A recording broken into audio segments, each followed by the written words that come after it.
को डायरेक्ट कुछ नहीं बोलना चाहते तो हम प्रोवर्ब्स यूज करते हैं। तो शुरू करते हैं। शुरुआत अच्छी तो अंत भी अच्छा। इसे हम इंग्लिश में बोलेंगे well begun is half done, यानी कि जब काम की शुरुआत ही अच्छी होगी तो उसका अंत भी अच्छा ही होगा। शुरुआत अच्छी तो अंत भी अच्छा को हम बोलेंगे well begun is half done. Well begun is half done. जो जागत है सो पावत है, जो सोवत है सो खोवत है। इस प्रवर्ब को आपने अक्सर ही सुना होगा। इसे हम इंग्लिश में बोलते हैं if you snooze you loose. जो जागत है सो पावत है, सो जो सोवत है सो खोवत है को हम इंग्लिश में बोलेंगे if you snooze you loose. मतलब अगर आप सोते ही रहोगे तो आपकी लाइफ में आने वाली जो अपॉर्चुनिटीज हैं, जो मौके हैं अच्छे जहाँ पे आप ग्रो हो सकते हैं, उसको आप गवा देंगे। तो if you snooze you lose. Next we have घर में नहीं है दाने अम्मा चली भुनाने। इसे हम इंग्लिश में बोलेंगे बेयर लार्डर बिग इनवाइट्स। घर में नहीं है दाने अम्मा चली भुनाने, बेयर लार्डर बिग इनवाइट्स।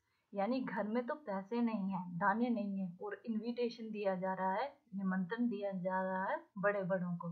तो इसके लिए हम बोलते हैं बेयर लार्डर बिग इनवाइट्स। अब पछताए होत क्या जब चिड़िया चुग गई खेत। ये कहावत बहुत ज्यादा यूज करते हैं हम अपनी डेली लाइफ में। इसे हम बोलते हैं इंग्लिश में no use locking the stable when the horse has bolted away. तो स्टेबल को हम हिंदी में बोलते हैं अस्तबल एंड बोल्टेड अवे को हम बोलते हैं सरपट भाग जाना। तो इसका मतलब हुआ कि जब घोड़ा भाग ही गया तो अस्तबल को ताला लगाने का कोई फायदा नहीं। ठीक है, तो इसको हम बोलते हैं no use locking the stable when the horse has bolted away. अब पछताए होत क्या जब चिड़िया चुग गई खेत। अगला है जल में रहकर मगर से बैर ठीक नहीं है। इसे हम इंग्लिश में बोलेंगे you can't live in Rome and fight with the Pope. यानी कि जहाँ पे आप वर्क कर रहे हो, काम कर रहे हो, वहाँ के बॉस से बैर लेना ठीक नहीं। जल में रहकर मगरमच्छ से बैर ठीक नहीं है। You can't live in Rome and fight with the Pope. Okay, अगला है मुंह में राम बगल में छुरी। ये कहावत भी हम डेली लाइफ में बहुत यूज करते हैं। इसे हम इंग्लिश में बोलते हैं a honey tongue a heart of gall, या इसे दूसरे लहजे में भी बोलते हैं a wolf in the guise of sheep. तो फर्स्ट का मतलब है a honey tongue a heart of gall, मतलब कि उसकी जुबान तो बड़ी मीठी है बट दिल बड़ा कड़वा है। गाल का मतलब होता है बहुत ज्यादा कड़वाहट हो जिसके दिल में। गाल का मतलब होता है कड़वाहट। तो हनी टंग जुबान बड़ी मीठी है, बड़ी मीठी मीठी बातें करता है बट दिल बड़ा कड़वा है उसका। और दूसरे का मतलब है a wolf in the guise of sheep. In the guise of का मतलब होता है के भेष में, यानी कि भेड़ के भेष में एक भेड़िया है तो उसके दिल में तो कुछ और है बट वो मुंह से कुछ और बोल रहा है। तो मुंह में राम बगल में छुरी, a honey tongue a heart of gall, या a wolf in the guise of sheep. अगर जैसा देश वैसा भेष, इसे भी हम बहुत यूज करते हैं डेली लाइफ में। इसे हम इंग्लिश में बोलेंगे when in Rome do as the Romans do. तो इसका मतलब है कि जिस भी देश में रहो वहाँ का भेष, वहाँ की भेष मुद्रा हमको अपनानी ही पड़ती है। इसीलिए हम इंग्लिश में बोलते हैं when in Rome do as the Romans do. अगला प्रोवर्ब है सांच को आंच नहीं। इसे भी हम बहुत यूज करते हैं। Pure gold doesn't fear the flame, यानी कि जो खरा सोना होता है वो आग से डरता नहीं है। ठीक है, तो सांच को आंच नहीं, सच को किसी से डरने की जरूरत नहीं होती। तो हम इसे इंग्लिश में बोलते हैं pure gold doesn't fear the flame.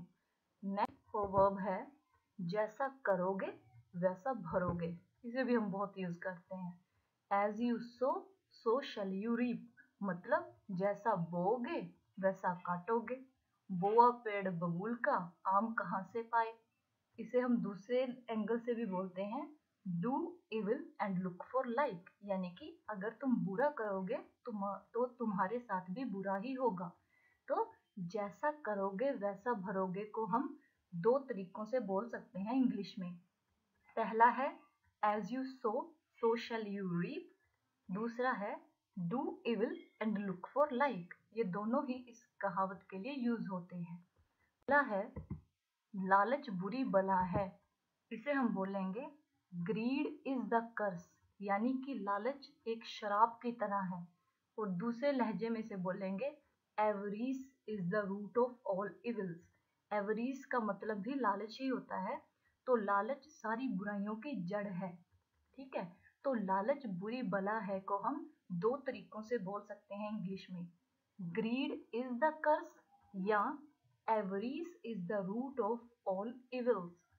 Next proverb है जितना गुड़ डालोगे उतना ही मीठा होगा। इसे हम इंग्लिश में बोलेंगे the deeper the well the sweeter the water. जितना गहरा कुआं खोदोगे उतना ही मीठा पानी आएगा।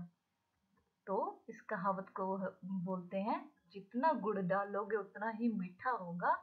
इंग्लिश में बोलेंगे the deeper the well the sweeter the water. Next proverb है जिस पर बीतती है वही जानता है। Only the wearer knows where the shoe pinches, यानी सिर्फ जूता पहनने वाला ही जानता है कि जूता कहाँ पे पिंच कर रहा है, कहाँ पे चुभ रहा है। तो जिस पर बीतती है वही जानता है, इसे हम एक और एंगल से भी बोलते हैं जिस तन लागे सो तन जाने। तो इसको इंग्लिश में बोलेंगे only the wearer knows where the shoe pinches। अगला प्रवर्ब है अपने सभी संसाधन एक जगह पर मत लगाओ। इसे हम इंग्लिश में बोलेंगे don't put all your eggs in one basket. तो अपने सभी संसाधन एक जगह पर मत लगाओ, इसका इंग्लिश का प्रवर्ब है don't put all your eggs in one basket. Next है एक ही थैली के चट्टे बट्टे। ये कहावत हम बहुत यूज करते हैं डेली लाइफ में, और इसे इंग्लिश में कहते हैं chips off the same block. अरे यार ये तो एक ही थैली के चट्टे बट्टे हैं, so these are chips off the same block. एक ही थैली के चट्टे बट्टे, chips off the same block. Next है चोर चोर मुसेरे भाई। इस कहावत को भी हम डेली लाइफ में बहुत यूज करते हैं।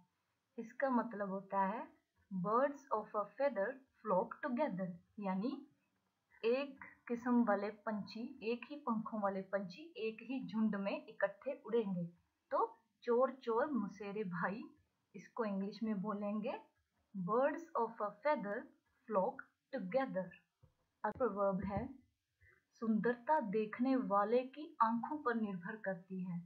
इसे हम इंग्लिश में बोलेंगे beauty lies in the eyes of beholder. Beholder का मतलब होता है देखने वाला या दर्शक। तो हम अक्सर ही सुनते हैं कि सुंदरता देखने वाले की आंखों पर निर्भर करती है, यानी कि एक पर्सन के लिए जो चीज सुंदर है हो सकता है वो दूसरे के लिए सुंदर ना हो। तो सुंदरता देखने वाले की आंखों पर निर्भर करती है कि वो चीज सुंदर है या नहीं। ये उसके अपने पर्सपेक्टिव होते हैं, धारणाएं होती हैं। तो इस कहावत को इंग्लिश में बोला जाता है beauty lies in the eyes of beholder. Next है जैसा बाप वैसा बेटा। The Apple doesn't fall far from a tree, यानी कि जो सेब है अगर वो एक दरख्त से गिरेगा, वृक्ष से गिरेगा तो ज्यादा दूर नहीं जाएगा, दरख्त के आसपास ही गिरेगा। तो एक जो बच्चा होता है उसमें अपने पेरेंट्स के गुण आते ही आते हैं।